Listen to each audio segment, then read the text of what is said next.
ஒரு சுறுசுறுப்போடு ஆராய தெரிந்தவங்க, எதையுமே ஒரு முறைக்கு பல முறை யோசிக்க தெரிந்தவங்க, நல்ல ஒரு அனுபவசாலி, நல்ல ஒரு திறமைசாலி, ரொம்ப புத்தி கூர்மை நிறைந்தவங்க அப்படின்லாம் இந்த மிதுன ராசி என்பவர்களை சொல்லலாம். ஏன்னா இவங்களுடைய லக்னாதிபதியே புதன் என்பதனால இந்த ராசிக்காரங்க பெரும்பாலும் ரொம்ப திறமைசாலிகளா இருப்பாங்க. கல்வியில நல்ல ஒரு மேன்மை பெறக்கூடிய ஒரு ராசி இந்த மிதுன ராசி அப்படின்னே சொல்லலாம். சொந்த வீடு புதன் என்பதனால நல்ல ஒரு வசதி வாய்ப்பு பெறக்கூடிய ஒரு அமைப்பு இருக்கு அப்படின்னே சொல்லலாம். நல்ல ஒரு யோக பலன் இந்த மிதுன ராசி என்பர்களுக்கு கிடைக்கும் அப்படின்னே சொல்லலாம்.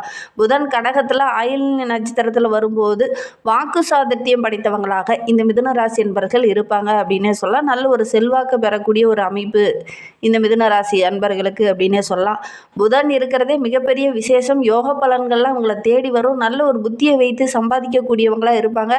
இடத்துலையுமே இவங்களுடைய புத்திசாலித்தனத்துக்கு நல்ல ஒரு மதிப்பு கிடைக்கும். யாருக்கிட்டப்பா ஒரு புது ஐடியாவை போய் கேட்கலாம் அப்படின்னு பார்த்தாங்கன்னா அந்த மிதுன ராசி என்பர்கிட்ட போனோம்னா ஒரு புது ஐடியா கொடுப்பாங்க. அது நல்ல ஒரு வெற்றியாக அமையும். அதில் இருக்கிற நுணுக்கங்களை கரெக்டாக சொல்லுவாங்க அப்படின்னு சொல்லுவாங்க. இவங்களை ஒரு அனுபவசாலி அப்படின்னு கூட சொல்லுவாங்க. பார்க்கறதுக்கு சின்ன வயசாக தான் தெரிவாங்க.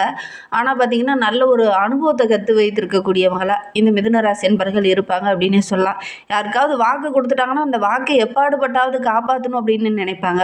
இவங்க கிட்ட இருக்கிற விசேஷம் என்னன்னா யாராவது ஒரு உதவி அப்படின்னு கேட்டாங்கன்னா ஓடி போய் உதவி செய்யக்கூடியவங்களா இருப்பாங்க. இந்த ராசிக்கு நட்பு ராசியா பெரும்பாலும் பார்த்தீங்கன்னா சிம்மம், துலாம் போன்ற ராசிகள் இவங்களுக்கு நட்பா அமைந்தது அப்படின்னா நல்ல ஒரு முன்னேற்றத்தை எதிர்பார்க்கலாம் அப்படின்னு சொல்லலாம்.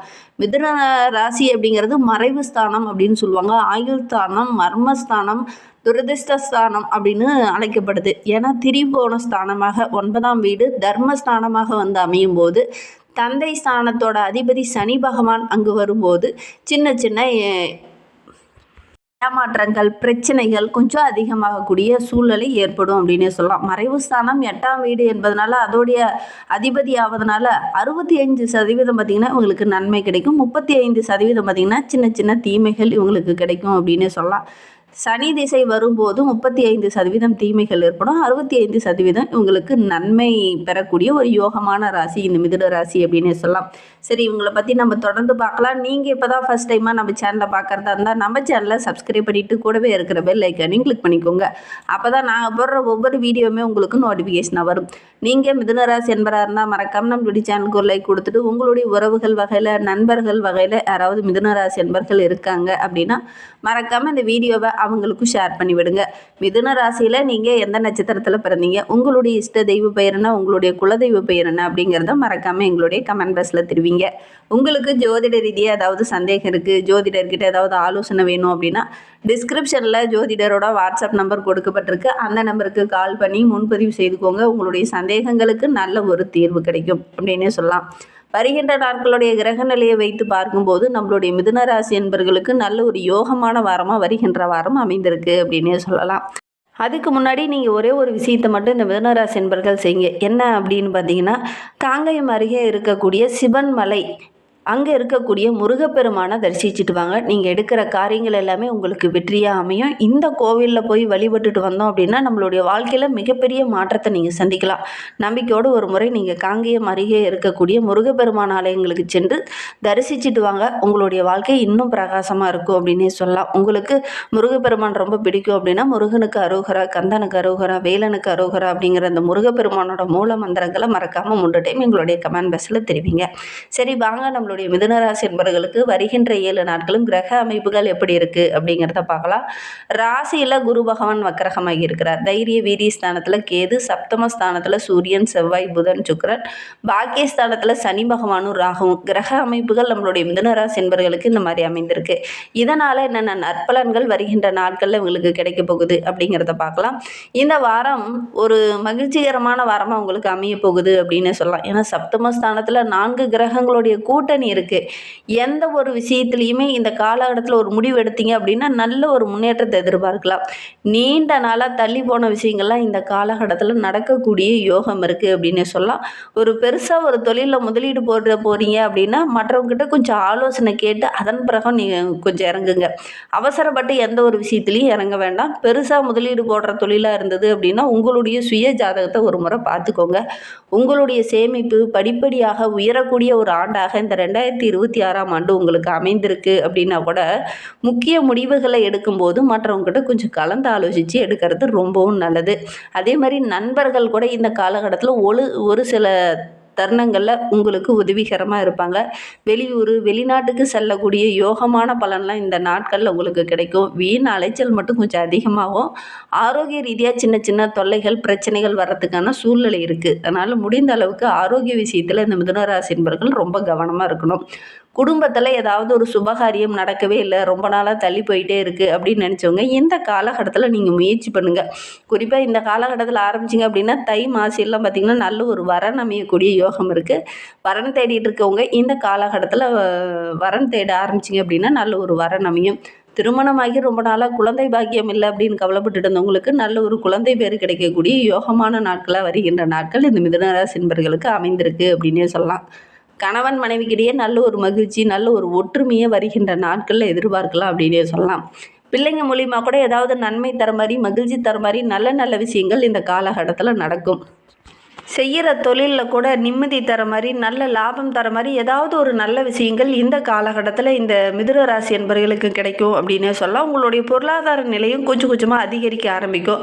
மேல் அதிகாரியோட அன்பு ஆதரவுலாம் இந்த காலகட்டத்தில் உங்களுக்கு கிடைக்கும் அப்படின்னே சொல்லலாம். உத்தியோகத்தில் இருக்கிறவங்களுக்கு நல்ல ஒரு மகிழ்ச்சி நல்ல ஒரு மேன்மையை இந்த காலகட்டத்தில் எதிர்பார்க்கலாம்.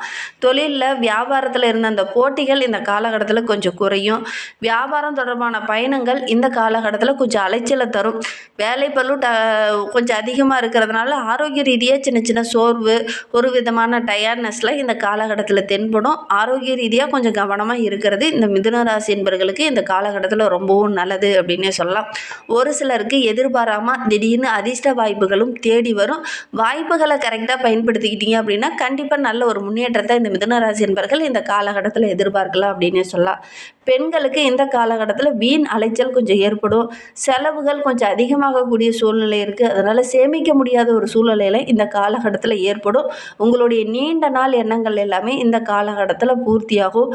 கலைஞர்களுக்கெல்லாம் இந்த காலகட்டம் ரொம்ப சிறப்பாக இருக்குது. ஏன்னா சுக்கிரன் ரொம்ப சாதகமாக இருக்கிறார். அதனால் கலையில் சிறந்து விளங்கக்கூடிய ஒரு நாட்களாக வருகின்ற நாட்கள் அமைந்திருக்கு அப்படின்னே சொல்லலாம். இந்த காலகட்டத்தில் புது முயற்சியில் ஈடுபடுங்க. நல்ல ஒரு முன்னேற்றத்தை எதிர்பார்க்கலாம். எந்த விஷயத்தெல்லாம் தாமதப்பட்டு வந்துச்சோ அதெல்லாம் இந்த காலகட்டத்தில் நடக்கக்கூடிய யோகம் இருக்குது அப்படின்னே சொல்லலாம். அரசியலில் இருக்கிறவங்களுக்கு நல்ல ஒரு முன்னேற்றத்தை எதிர்பார்க்கலாம். மேலிடத்தில் கூட இந்த காலகட்டத்தில் உங்களுக்கு சாதகமாக சில உதவிகள்லாம் இந்த காலகட்டத்தில் செய்வாங்க. அதனால் நல்ல ஒரு மகிழ்ச்சி நிறைந்த வாரமாக வருகின்ற வாரம் இந்த மிதுன ராசி என்பவர்களுக்கு அமைந்திருக்கு அப்படின்னே சொல்லலாம். மாணவர்களுக்கு கல்வியில் சின்ன சின்ன போட்டிகள் ஒரு சில மனக்கஷ்டம்லாம் இருந்திருக்கும். ஆனால் இந்த காலகட்டத்தில் அந்த போட்டி பொறாமையெல்லாம் நீங்கி நல்ல ஒரு வெற்றி பெறக்கூடிய யோகம் இருக்குது அப்படின்னு சொல்லலாம். நீங்கள் எதிர்பார்த்த அளவுக்கு இந்த காலகட்டத்தில் நல்ல ஒரு மதிப்பெண் பெறக்கூடிய யோகம் இருக்குது. மனதில் ஒரு விதமான தைரியம் ஒரு தன்னம்பிக்கை பிறக்கக்கூடிய ஒரு நாட்களாக வருகின்ற நாட்கள் அமைந்திருக்கு அப்படின்னே சொல்லலாம்.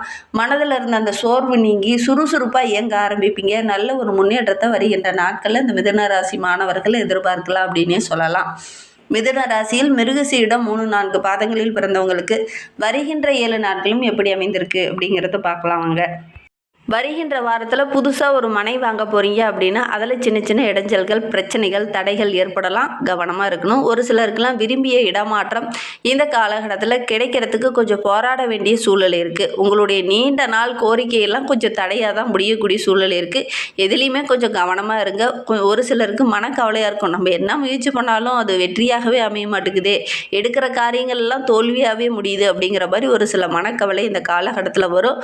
இந்த காலகட்டத்தில் முடிந்த அளவுக்கு ஆன்மீகத்தில் கொஞ்சம் ஈடுபடுங்க. மன நிம்மதி கொஞ்சம் கிடைக்கும். மன நிம்மதியாக இருக்கக்குள்ள நீங்கள் எந்த ஒரு முடிவு எடுத்தீங்கனாலும் அது கொஞ்சம் தெளிவாக இருக்கும். அதனால் முடிந்த அளவுக்கு ஆன்மீகத்தில் ஈடுபடுங்க. கொஞ்சம் மன நிம்மதி கிடைக்கும். எந்த பிரச்சனை வந்தாலும் ஒரு முறைக்கு 2 முறை மற்றவங்ககிட்ட கலந்து ஆலோசிச்சுட்டு அதுக்கப்புறம் நீங்கள் முக்கிய முடிவுகள் எடுக்கிறது நல்லது. திருவாதிரை நட்சத்திரக்காரங்களுக்கு வருகின்ற நாட்கள் ரொம்ப சிறப்பாக இருக்குது அப்படின்னே சொல்லலாம். பழைய பாக்கியில் அந்த காலகட்டத்தில் வசூலாகும். சொத்து தொடர்பான விஷயங்களில் மட்டும் கொஞ்சம் கவனமாக இருங்க. அதே மாதிரி ஏதாவது ஆன்மீக தலங்களுக்கு சென்று வரக்கூடிய யோகம் இவங்களுக்கு அமையும். நெருங்கிய நண்பர்களால் ஏதாவது மனஸ்தாபம் ஏற்படும். கவனமாக இருக்கிறது நல்லது. புனர்பூசம் 1, 2, 3 பாதங்களில் பிறந்தவங்களுக்கு வருகின்ற நாட்கள் ரொம்ப சிறப்பாக இருக்குது அப்படின்னே சொல்லலாம். புதிய ஆர்டர்கள் அந்த காலகட்டத்தில் கிடைக்கும். அதே மாதிரி ஒரு சிலருக்கு சின்ன சின்ன சிக்கல் பிரச்சனையெல்லாம் ஏற்படக்கூடிய சூழ்நிலை இருக்குது. கவனமாக இருக்கிறது நல்லது. உத்தியோகத்தில் இருக்கிறவங்களுக்கு வேலை பளு கொஞ்சம் அதிகமாக இருந்தாலும் அந்த வேலையை எப்படியாவது முடிச்சுட்டு தான் நம்ம அடுத்த வேலைக்கு போகணும் அப்படிங்கிற மாதிரி சுறுசுறுப்பாக இந்த காலகட்டத்தில் செயல்படுவீங்க. அதனால் நல்ல ஒரு முன்னேற்றத்தை வருகின்ற நாட்களில் இந்த புனர்பூச நட்சத்திரக்காரங்க எதிர்பார்க்கலாம். சக ஊழியர்களும் இந்த காலகட்டத்தில் உங்களுக்கு ஒத்துழைப்பாக இருப்பாங்க. குடும்பத்தில் இருக்கிறவங்களால ஏதாவது சின்ன சின்ன உதவிகள் இந்த காலகட்டத்தில் கிடைக்கும். அதேமாரி வெளி உறவுகளால் சின்ன சின்ன வாக்குவாதங்கள் வரும், கவனமாக இருக்கிறது நல்லது.